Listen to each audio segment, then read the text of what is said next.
বর্তমানে অনেকেই আছে যারা 4-5টা বেশি সূরা পারে না।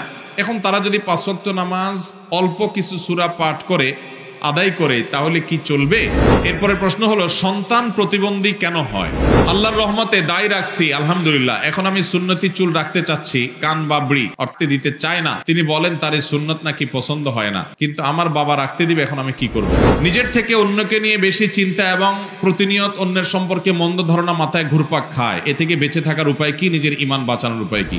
অনেক সময় আমাদের মা বাবা আমাদেরকে বদদোয়া দিয়ে ফেলেন রাগের চোটে। এরপরে যখন তারা স্বাভাবিক হন তারা নিজেরাই অনুতপ্ত হন। প্রশ্ন হলো, রাগের মুহূর্তে তারা যে বদদোয়া করে বসেছেন এর কারণে আমাদের কোনো ক্ষতি হবে কি?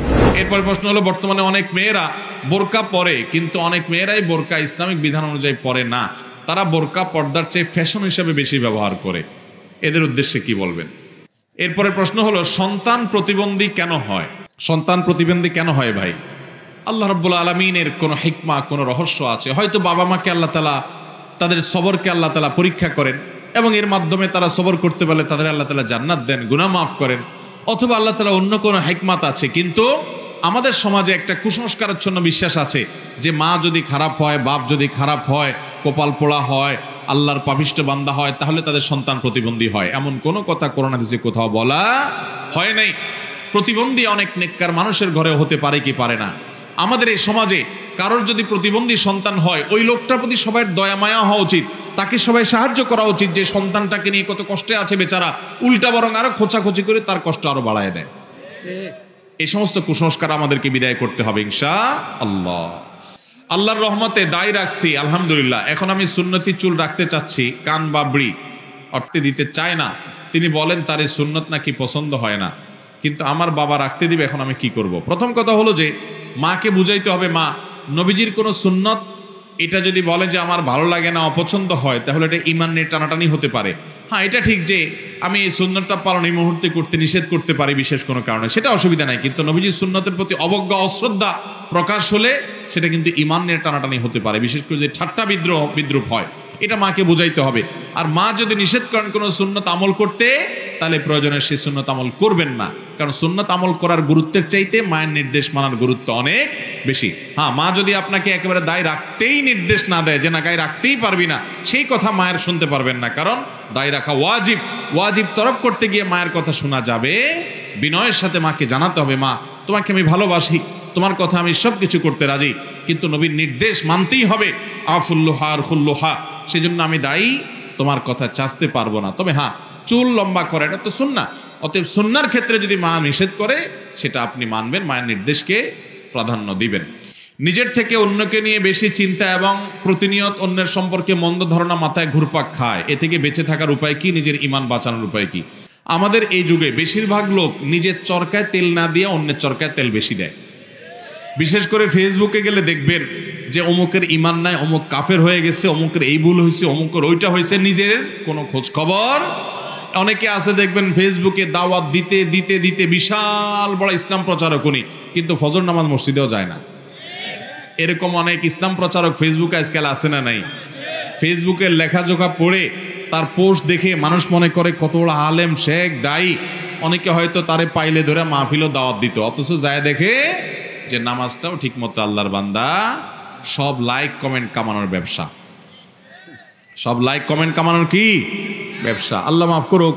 এই উদ্দেশ্যে যদি আপনি দিন প্রচার করেন তাহলে সওয়াব তো দূরের কথা, বরং শিরকের গুনাহ হতে পারে। এখন কথা হলো, অন্যকে চিন্তা নিয়ে বেশি হয়, নিজেকে চিন্তা নিয়ে কম হয়। এই জন্য আপনি রিয়া এবং লৌকিকতা সম্পর্কিত হাদিসগুলো জানবেন, এগুলোর ভয়াবহতা কি, জাহান্নাম উদ্বোধন করবে সে সমস্ত লোকদেরকে দিয়ে যারা মানুষ দেখানোর জন্য ভালো কাজ করবে। আর আল্লাহ তাআলা কোরআনে বলেছেন, কু আনফুসাকুম ওয়া আহলিকুম নারা, নিজেকে জাহান্নামের আগুন থেকে বাঁচাও, এটা আগে, এরপরে পরিবারকে, তারপরে অন্যান্য মানুষকে। এই আয়াতগুলো বেশি বেশি করে পড়বেন এবং যারা আত্মশুদ্ধি করে, নিজের সংশোধন করে, সেই মানুষগুলোর সামনে দিয়ে থাকবেন, ইনশাআল্লাহ আল্লাহ তাআলা ভালো রাখবেন। অনেক সময় আমাদের মা বাবা আমাদেরকে বদদোয়া দিয়ে ফেলেন রাগের চোটে।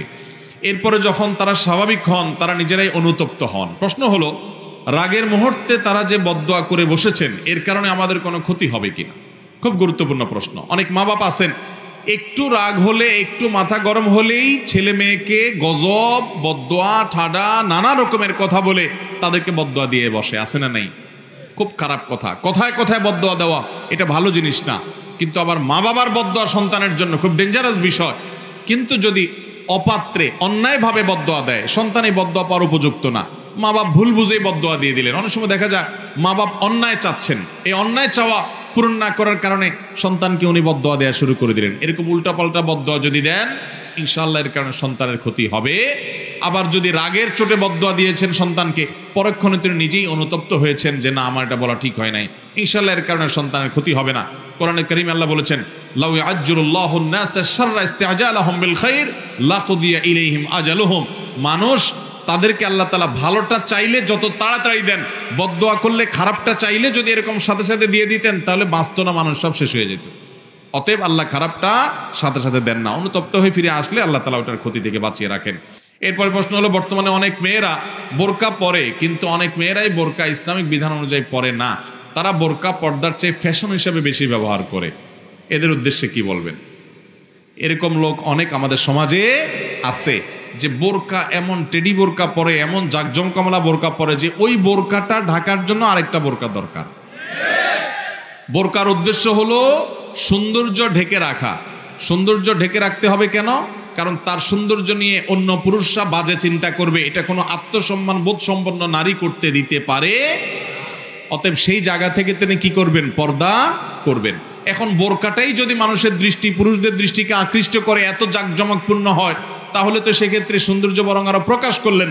আল্লাহ বলেছেন, ওয়ালা ইউবদিনা যিনাতাহুন্না, নারীরা তাদের সৌন্দর্য প্রকাশ করবে না ইল্লা মা যাহারা মিনহা, তবে যেটা তার সব পর্দা করার পরও থাকে প্রকাশ, সেটা ভিন্ন কথা। অর্থাৎ বাইরের অংশ, কাপড়ের বাইরে এটা তো দেখা যেতে পারে, কিন্তু কাপড় দিয়ে তার সৌন্দর্যকে ডাকবে।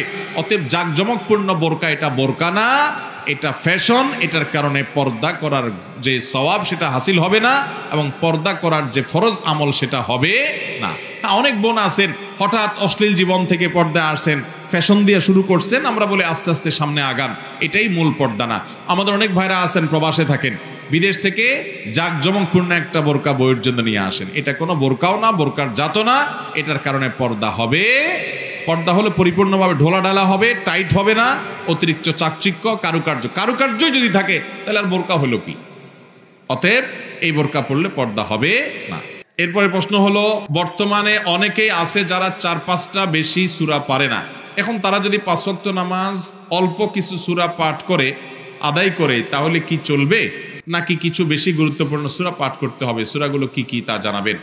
5 ওয়াক্ত ফরজ নামাজে এবং সুন্নত নামাজে আমরা সূরা ফাতিহার পর অন্য সূরা মেলাবো। শুধু 4টা সূরাই আছে, এটা দিয়েই সব নামাজ পড়েন যদি, নামাজ তো হয়ে যাবে, কিন্তু এটা উচিত না। একজন মুসলমান 4টা সূরা ছোটবেলা মুখস্থ করছেন, এখন আর 2টা করেন, আরেকটা করেন, 1 মাস ধরে চেষ্টা, সামনে রমজান মাস আসতেছে, কোরআন নাজিলের মাস, চেষ্টা করে আপনি 1টা-2টা সূরা বাড়ান, যাতে করে এক এক নামাজে এক একটা আপনি পড়তে পারেন। কিন্তু এই 4টা দিয়ে যদি নামাজ পড়েন আপনি, ইনশাআল্লাহ গুনাহ হবে না, নামাজ হয়ে যাবে।